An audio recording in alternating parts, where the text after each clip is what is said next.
Sir, ഈ പ്രപഞ്ചത്തിന്റെ ഉത്പത്തിയെ കുറിച്ചിട്ട് നിരവധി തിയറീസ് ഉണ്ട്. ഇപ്പോ ബിഗ് ബാങ് തിയറി ആയാലും, സ്ട്രിംഗ് തിയറി ആയാലും, ഇൻഫ്ലേഷൻ തിയറി ആയാലും പല ഇത് പറയുന്നുണ്ട്. എന്നാൽ ഏറ്റവും പോസിബിൾ ആയിട്ടുള്ള അത് നമ്മൾ ശാസ്ത്ര ബുദ്ധിയോട് ചിന്തിച്ചു കഴിഞ്ഞാൽ സാറിന്റെ അഭിപ്രായത്തിൽ ഏതായിരിക്കും എന്നുള്ളതാണ്. നമ്മുടെ പരിണാമസിദ്ധാന്തത്തിൻ്റെ വിജ്ഞാതമായ ചാൾസ് ഡാർവിൻ്റെ ഒരു അനന്തരവനുണ്ടായിരുന്നു, ഇറാസ്മസ് ഡാർവിൻ എന്ന പേര്. അദ്ദേഹം ഒരു ബഹുമുഖ പ്രതിഭയായിരുന്നു. അദ്ദേഹം ഇക്കോണമി ഓഫ് വെയിറ്റേഷൻ എന്ന പ്രസിദ്ധമായൊരു കവിതയിൽ 18-ാം നൂറ്റാണ്ടിൽ അദ്ദേഹം എഴുതി വച്ചിരിക്കുന്നത് എന്താണെന്നറിയാമോ? പ്രപഞ്ചം ചാക്രികമായി വികസിക്കുകയും ചുരുങ്ങുകയും ചെയ്യുന്നു എന്നാണ്. അതായത് എന്താണോ ഇവിടെ സംസാരിച്ചുകൊണ്ട് വരുന്നത് ആ കാര്യം 18-ാം നൂറ്റാണ്ടിൽ തന്നെ ഇറാസ്മസ് ഡാർവിൻ എഴുതി എന്നാണ് ഞാൻ ഈ സൂചിപ്പിക്കുന്നതിൻ്റെ അർത്ഥം. പിന്നീടുള്ള പല ഗവേഷണങ്ങളെയും അത് സ്വാധീനിച്ചു എന്ന് പറയാതിരിക്കാൻ നിവൃത്തിയില്ല. അതൊരു ഫ്രീമേസനായിരുന്നു, ഒരു കവി മാത്രമായിരുന്നില്ല. അദ്ദേഹം പല കണ്ടുപിടുത്തങ്ങൾ നടത്തിയിട്ടുണ്ട്. ഒരു സോണ്ടൻ വിൻമില്ല് അദ്ദേഹം ഡിസൈൻ ചെയ്തതാണെന്ന് പറഞ്ഞു കേട്ടിട്ടുണ്ട്. ബെർമിംഗ്ഹാമിൽ ഒരു മ്യൂസിയം മൂൺ സ്റ്റോണുകൾ കുറേ എണ്ണം ഓരോരുത്തരുടെ പേരിലായിട്ട് വെച്ചിട്ടുണ്ട്. അതിലൊരെണ്ണം അദ്ദേഹത്തിൻ്റെ സ്മരണയ്ക്കാണ്, ഇറാസ്മസ് ഡാർവിൻ. അതിനുശേഷം എഡ്ഗർ അലൻ പോ എന്ന് പറയുന്ന സയൻസ് ഫിക്ഷനൊക്കെ എഴുതിക്കൊണ്ടിരുന്ന ആൾ, അദ്ദേഹം പിന്നീട് അഭിപ്രായപ്പെട്ടു പ്രപഞ്ചം ബിന്ദുവിൽ നിന്ന് വികസിച്ച് പരമാവധി ആയിട്ട് തിരിച്ചു ചുരുങ്ങും എന്നെഴുതി. അദ്ദേഹം ഒരു കണ്ടുപിടുത്തം എന്നുള്ള രീതിയിലോ അദ്ദേഹത്തിൻ്റെ കണ്ടെത്തൽ എന്നുള്ള രീതിയിലോ ഒന്നും അല്ല എഴുതിയത്, പക്ഷേ ഏതാണ്ട് ശരിയായിരുന്നു. അതും പലപ്പോഴും ഗവേഷണങ്ങളെ സ്വാധീനിച്ചിരുന്നു എന്ന് പറയാം. ഐൻസ്റ്റൈൻ്റെ സിദ്ധാന്തം ഗണിതശാസ്ത്രപരമായിട്ട് അദ്ദേഹം വിശകലനം ചെയ്തപ്പോൾ അദ്ദേഹത്തിന് മനസ്സിലായി പ്രപഞ്ചം വികസിച്ചുകൊണ്ടോ ചുരുങ്ങിക്കൊണ്ടോ ഇരിക്കുകയാണെന്ന് മനസ്സിലായി. പക്ഷേ ഇതിനോട് ഈ ആശയത്തോട് അദ്ദേഹത്തിന് താല്പര്യം ഉണ്ടായിരുന്നില്ല. അദ്ദേഹം പ്രപഞ്ചം സ്ഥിരമായിരിക്കണം എന്ന് ആഗ്രഹിച്ച ഒരു വ്യക്തിയായിരുന്നു. അപ്പം അതുകൊണ്ട് അദ്ദേഹം എന്ത് ചെയ്തു എന്നറിയാമോ? കോസ്മോളജിക്കൽ കോൺസ്റ്റൻ്റ് എന്ന് പറയുന്നൊരു കാര്യം കൂടി സിദ്ധാന്തത്തിൽ ചേർത്തു. പിന്നീട് അദ്ദേഹത്തിന് അതിൻ്റെ ആവശ്യമില്ലെന്ന് തോന്നുകയും അത് ഉപേക്ഷിക്കുകയും ഉണ്ടായെങ്കിലും ഈ കോസ്മോളജിക്കൽ കോൺസ്റ്റൻ്റ് ഇപ്പോഴും റിലവൻ്റായിട്ട് പ്രസക്തമായി ഉപയോഗിച്ച് വരുന്നുണ്ട് പരീക്ഷണങ്ങളിലും ഗവേഷണങ്ങളിലും ഒക്കെ. അലക്സാണ്ടർ ഫ്രീഡ്മാൻ ഈ കോൺസ്റ്റൻ്റ് ഇല്ലാതെ തന്നെ ഐൻസ്റ്റൈൻ്റെ തിയറിയെക്കുറിച്ച് ആദ്യമായി ഗവേഷണം നടത്തിയിട്ടുണ്ട്. പക്ഷേ ഡാർക്ക് എനർജിയെക്കുറിച്ച് പഠിക്കുമ്പോൾ വീണ്ടും ഈ കോസ്മോളജിക്കൽ കോൺസ്റ്റൻ്റ് പ്രസക്തമാവുന്നുണ്ട്. വാക്വം എനർജിയിലുള്ള നെഗറ്റീവ് പ്രഷർ ഡാർക്ക് എനർജി കാരണമാണ് ഉണ്ടാകുന്നതെന്നാണ് ബിഗ് ബാങ് തിയറിയിലെ വിശ്വാസം, അല്ലെങ്കിൽ അവർ അതിന് പിന്നാലെ പോകുന്നവർ പറഞ്ഞു വയ്ക്കുന്നത്. ഈ ഡാർക്ക് എനർജി ഇപ്പോഴും ബിഗ് ബാങ് തിയറിയിലെ ഒരു ഉരാക്കുടുക്കായിട്ടിരിക്കുന്നു എന്നുള്ളത് മറ്റൊരു വശം. പ്രപഞ്ചം വികസിക്കും തോറും ദ്രവ്യത്തിലെ ഊർജ്ജ സാന്ദ്രത കുറഞ്ഞു വരുന്നെങ്കിലും ഡാർക്ക് എനർജിയുടേത് കൂടിക്കൂടി വരികയാണ്. അതാണ് വേറൊരു രസകരമായ കാര്യം. അപ്പോൾ ഐൻസ്റ്റൈൻ പറഞ്ഞൊരു കോൺസ്റ്റൻ്റ് എന്ന് പറയുന്നത് ഡാർക്ക് എനർജി ആയിട്ട് കരുതപ്പെടുന്നുണ്ട്.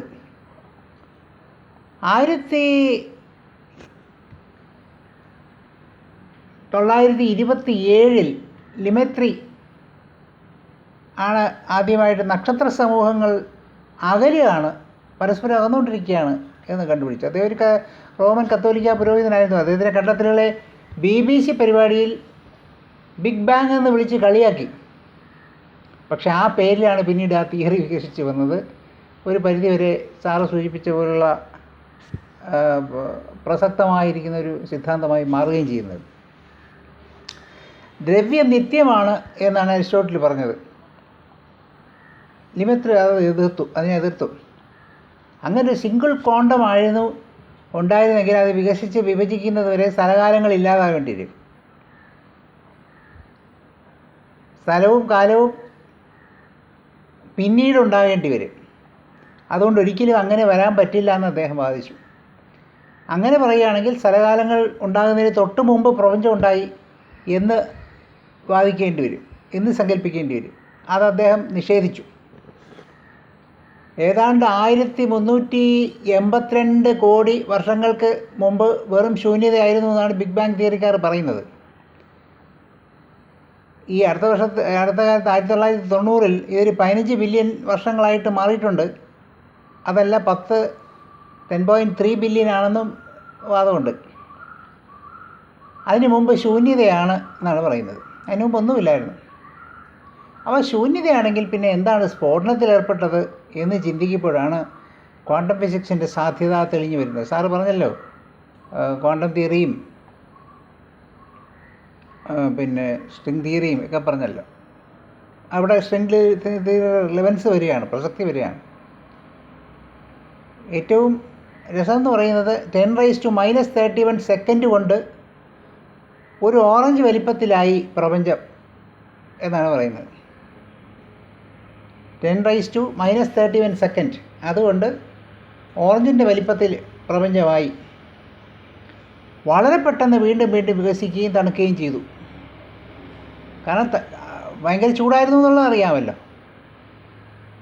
അപ്പോൾ ഈ വികസിക്കുന്ന പ്രപഞ്ചം, ഇതിന് സമയം എന്ന് പറയുന്നത് 1 ബില്യൺ വർഷങ്ങൾ കൊണ്ടാണ് ആദ്യത്തെ ഗാലക്സി ഉണ്ടായതെന്ന് ഇപ്പോൾ പറയുന്നുണ്ട്. 1 ബില്യൺ വർഷങ്ങൾക്ക് ശേഷമാണ് ആദ്യത്തെ ഗാലക്സി ഉണ്ടായത്. അപ്പോൾ ഇത് വികസിക്കുന്നത് വളരെ സ്പീഡിലാണ്. ആ സ്പീഡെന്ന് പറയുന്നത് പോലും നമുക്ക് ആലോചിക്കാൻ പറ്റാത്ത സ്പീഡാണെന്ന് മനസ്സിലാക്കണം. ഈ വികസിക്കുന്ന പ്രപഞ്ചം ഐസോട്രോപ്പി, അതായത് സമദിശകത എന്നൊക്കെ വിളിക്കുവിനെ, അങ്ങനെയുള്ള ഒരു വികിരണത്തിൻ്റെ സാന്നിധ്യത്തിൽ ആണ്. അതായത് എല്ലായിടത്തും ഒരുപോലെ വ്യത്യാസമില്ലാതിരിക്കത്തക്കവണ്ണമുള്ള ഒരു വികിരണത്തിൻ്റെ സാന്നിധ്യത്തിലാണെന്നും അവർ പറയുന്നുണ്ട്. ഈ ഐസോട്ടോപ്പും കൂടെ തെറ്റിപ്പോകരുത്. ഇനി ഭാരതത്തിന് പുറത്തും സമാനമായിട്ടുള്ള കണ്ടെത്തലുകൾ ഉണ്ടായത് എന്താണെന്ന് ആണ് സാറ് സൂചിപ്പിച്ച് വരുന്നത്. അപ്പോൾ അതിലേക്ക് പോവാം. ഈ ബിഗ് ബാങ് തിയറി ആസ്തികരും ആഘോഷത്തോടെ കൊണ്ടാടി. ഒരു മഹാവിസ്ഫോടനം നടത്താൻ ഒരു സൃഷ്ടാവ് കൂടിയേ തീരുമെന്ന് വിശ്വാസികൾ വാദിച്ചു. അങ്ങനെ ആരും ഇല്ലായിരുന്നു, പ്രപഞ്ചം തനിയെ ഉണ്ടായി എന്നുള്ളതിന് തെളിവാണ് ബിഗ് ബാങ് തിയറി എന്ന് ഭൗതികവാദികളും പറഞ്ഞു. ഇത് രണ്ടുപേരും ഈ തിയറിയെ ഉപയോഗിച്ച് സംസാരിച്ചു. ഇത് ഇവിടെ ഹിരണ്യഗർഭ സങ്കല്പം എന്ന് പറഞ്ഞൊരു കാര്യമുണ്ട്. ആദ്യമായി ഉണ്ടാകുന്ന ഹിരണ്യഗർഭം എന്ന് പറയുന്ന ഒരു അണ്ടമാണെന്നും അതിന് മുട്ട അതൊരു ഓവൽ ഷേപ്പിലാണ്. ഓവൽ ഷേപ്പ് എന്ന് പറയുമ്പോൾ എന്താണ്, ഒരു പിന്നെ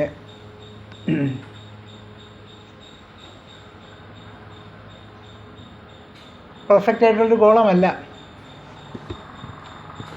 അപ്പോൾ ആ അണ്ടത്തിൽ നിന്നാണ് പ്രപഞ്ചം മുഴുവൻ ഉണ്ടായത് എന്ന് പറയുന്നുണ്ട്. അതിൻ്റെ ലയം കൊണ്ട്, ലിയം ഗമ്യതേ ഇത് ലിംഗഃ എന്ന് പറയുന്ന അർത്ഥം അനുസരിച്ചുകൊണ്ട് അതിനെ ലിംഗമെന്ന്, ഹിരണ്യഗർഭ ലിംഗം എന്നാണ് വിളിക്കുന്നത്. അപ്പോൾ ആദ്യമായി പ്രപഞ്ചത്തിൻ്റെ ഉത്ഭവ സാധ്യത എന്ന് പറയുന്നതാണ് ഹിരണ്യഗർഭ സങ്കല്പം അഥവാ ലിംഗം, ഹിരണ്യഗർഭലിംഗം. അപ്പം ഇത് ഒരിക്കലും നമ്മുടെ ഇവിടെയൊക്കെ ഉള്ള ഒരു ആചാരമുണ്ട്, ഹിരണ്യഗർഭം അതുമായിട്ട് കൂട്ടിക്കൊഴിച്ച് കളയരുത്, അതുമായിട്ടൊരു ബന്ധവുമില്ല. അതിനെ എതിർക്കാനുള്ളൊരു പ്രവണത ഉള്ളതുകൊണ്ട് അതൊരിക്കലും ഇതുമായിട്ട് ബന്ധപ്പെടുത്തി കളയുകയും ചെയ്യരുത്. അപ്പോൾ ആ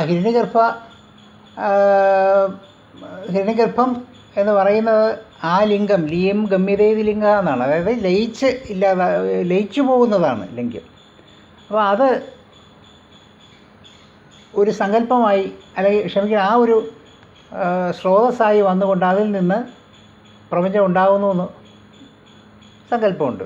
ഹിരണ്യഗർഭ സമർത്ഥതാഗ്രേ ഭൂതസ്യ ആസീത് സദാകാര പൃഥിവീ ദ്യാമുദേമ കസ്മൈ ദേവായ ഹവിഷാവിധേമ എന്ന് ഹിരണ്യഗർഭ സൂക്തം ഋഗ്വേദത്തിൽ പറയുന്നു. അപ്പോൾ ഏറ്റവും അഗ്രത്തിൽ ഏറ്റവും ആദ്യമായിട്ട് ഉണ്ടായിരിക്കുന്ന ഹിരണ്യഗർഭനാണെന്ന് പറയുന്നുണ്ട്. അത് ശാസ്ത്രീയമായ അർത്ഥത്തിൽ അത് മനസ്സിലാക്കണം. അപ്പോൾ ബിഗ് ബാങ്കിന് കാരണമാക്കിയിരിക്കുന്ന ആദ്യത്തെ ഘടകം അല്ലെങ്കിൽ പ്രപഞ്ചത്തിൻ്റെ ആദ്യത്തെ സ്രോതസ്സ് എന്നുള്ള രീതിയിലാണ് അതിനെ കാണേണ്ടത്, അല്ലാതെ മറ്റൊരു സങ്കല്പത്തിലല്ല. അതിനുശേഷം ഏകമാന സ്വഭാവമുള്ള, അതായത് വൺ ഡൈമെൻഷനലായിട്ടുള്ള സ്ട്രിങ് തിയറി വന്നു. കാരണം മറ്റ് പല കാരണങ്ങളും നമുക്ക് ഈ മറ്റ് ആകൃതികൾ കൊണ്ടൊന്നും പറയാൻ പറ്റാത്തപ്പോഴാണ് സ്ട്രിങ്ങിലേക്ക് നമ്മൾ വന്നത്. എല്ലാത്തിൻ്റെയും അടിസ്ഥാനപരമായി ആറ്റങ്ങളുടെ താഴെയുള്ള സബറ്റോമിക് പാർട്ടിക്കിൾസ് ഉണ്ടായി. അത്തരത്തിലുള്ള അവസ്ഥകളുടെയും ഏറ്റവും അടിസ്ഥാനപരമായ രൂപമായിട്ടാണ് സ്ട്രിങ്ങിനെ എടുത്തിരിക്കുന്നത്, ഒരു ഏകമാനമായിട്ടാണ്. അതിനൊരു വൈബ്രേഷൻ ഉണ്ടെന്ന് പറയുന്നുണ്ട്. അപ്പോൾ ഇതേ സംഗതി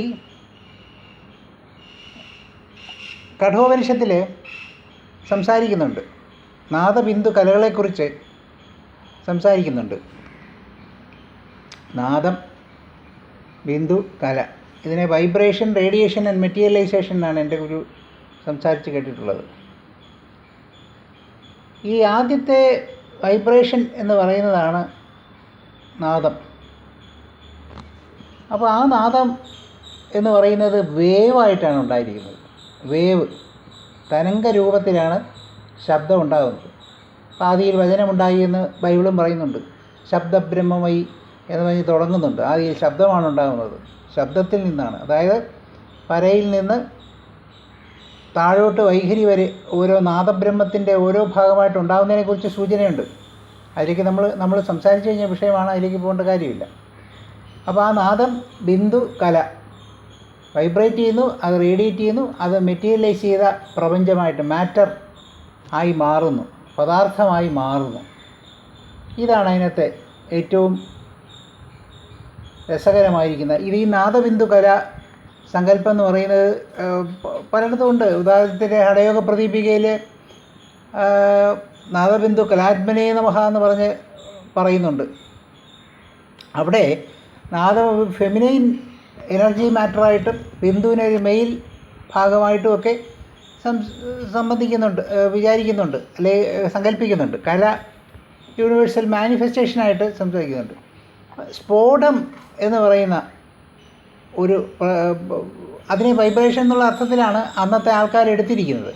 പക്ഷേ ഈ സ്ഫോടം തന്നെ ആയിരിക്കും നമ്മുടെ മഹാവിസ്ഫോടനത്തിൽ വന്നിരിക്കുന്നതും എന്ന് തോന്നുന്നു.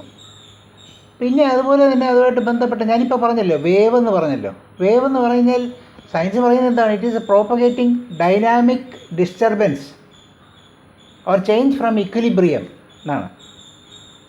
It is a propagating dynamic disturbance or change from equilibrium എന്നാണ് വേവിനെ കുറിച്ച് പറയുന്നത്. ഇത് തന്നെയാണ് സാംഖ്യ ദർശനത്തിൽ പറയുന്നത്. സത്വരജ തമോ ഗുണങ്ങൾ സന്തുലിതമായിട്ട്, ഗുണരഹിതമായിട്ട്, അതായത് വ്യത്യാസമില്ലാതെ ഗുണപ്രകൃതി സംഭവിക്കാതിരിക്കുന്ന അവസ്ഥയിൽ ഒരു ഡിസ്റ്റർബൻസ് ഉണ്ടായി. ആ ഡിസ്റ്റർബൻസിൻ്റെ ഭാഗമായിട്ട് വേവ് ഉണ്ടാകുന്നു. അപ്പോൾ അതുവരെ ഇങ്ങനെ പൊയ്ക്കൊണ്ടിരുന്നതിനെ വേവായിട്ട് മാറുന്നു. അപ്സ് ആൻഡ് ഡൗൺസ് ഉണ്ടാകുന്നു എന്നാണ്. വേവ് ഉണ്ടാകുന്നു, തരംഗം ഉണ്ടാകും. ഈ തരംഗമാണ് ഇവിടെ ആദ്യത്തെ ആരാധനാരൂപമായി മാറുന്നതും പിന്നീട് അത് നാഗസങ്കല്പങ്ങളായിട്ട് മാറുന്നതും ഒക്കെ എന്ന് നമുക്ക് മനസ്സിലാക്കാം. അപ്പോൾ അല്ലാതെ ഈ എഴഞ്ഞെടുക്കുന്ന പാമ്പുകളുമായിട്ട് അതിന് ബന്ധമില്ല. പിന്നീട് നമ്മൾ സൈക്കിക്കായിട്ട് ഉണ്ടാക്കിയെടുത്തിരിക്കുന്ന ബന്ധമാണത്. അപ്പോൾ ആ ഒരു സാഖ്യത്തിൽ പറഞ്ഞിരിക്കുന്നതനുസരിച്ചാണെങ്കിൽ, സാഖ്യം പറയുന്നത് ഈ ത്രിഗുണാത്മകമായിരിക്കുന്ന പ്രപഞ്ചത്തിൻ്റെ പ്രഭവം, ഉണ്ടാകൽ അല്ലെങ്കിൽ മാനിഫെസ്റ്റേഷൻ, ആവിർഭാവം ഉണ്ടായി. അതിന് ഈശ്വരൻ ഒരു സൃഷ്ടാവിൻ്റെ ജോലിയില്ല. സാഖ്യദർശനത്തിൽ ഈശ്വരൻ സൃഷ്ടാവായിട്ടില്ല, ഒരു അധ്യക്ഷനായിട്ടാണുള്ളത്. അല്ലാതെ അതിനൊരു കർത്തൃത്വവും അതിനകത്ത് കൊടുക്കുന്നില്ല. അത് മനസ്സിലായിക്കോണം. ഈ പിന്നീടും വരുന്നുണ്ട് വേവ് പാർട്ടിക്കിളുമായിട്ടുള്ള ഡ്യുവാലിറ്റി, ഡ്യുവാലിറ്റി പാരഡോക്സ് എന്ന് വിളിക്കുന്ന ഒരു ഭാഗമുണ്ട്, അതും വരുന്നുണ്ട്. അതും എടുത്ത് നോക്കിക്കഴിഞ്ഞാൽ നമുക്ക് സമാനമായിരിക്കുന്ന പല നമ്മുടെ സ്വപ്നങ്ങളുമായിട്ട് ചേർച്ചയുള്ളതായിട്ട് കാണാം. അപ്പോൾ ഇത്തരത്തിൽ പലതരത്തിലുള്ള ഈ ബന്ധങ്ങൾ നിലനിൽക്കുന്നു എന്നുള്ളതാണ്.